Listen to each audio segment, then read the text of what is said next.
प्रश्न तुमचे, उत्तर आमचे. अचूक, निर्भीड आणि सडेतोड. लोकशाहीचा खरा मंत्र म्हणजेच न्यूज. माणुसकी फाउंडेशन आणि बालविकास प्रकल्प पंचायत समिती येवला यांच्या संयुक्त विद्यमाने तालुक्यातील तब्बल 166 कुपोषित बालकांची आरोग्य तपासणी आणि सकस आहार वाटपाचा कार्यक्रम आयोजित करण्यात आलाय.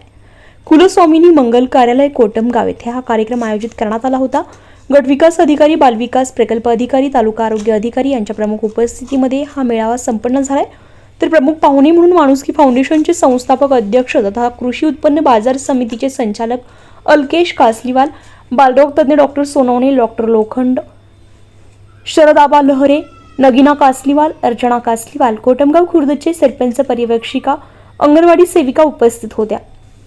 अलकेश कासलीवाल यांनी माणुसकी फाउंडेशनच्या वतीने कुपोषित बालकांना औषध आणि सकस आहार म्हणून राजगिरा लाडू, खजूर, च्यवनप्राश आणि गुळाची बिस्किटं आदींचं वाटप केलंय. न्यूज लोकतंत्र 18 साठी अयुब शाह, येवला.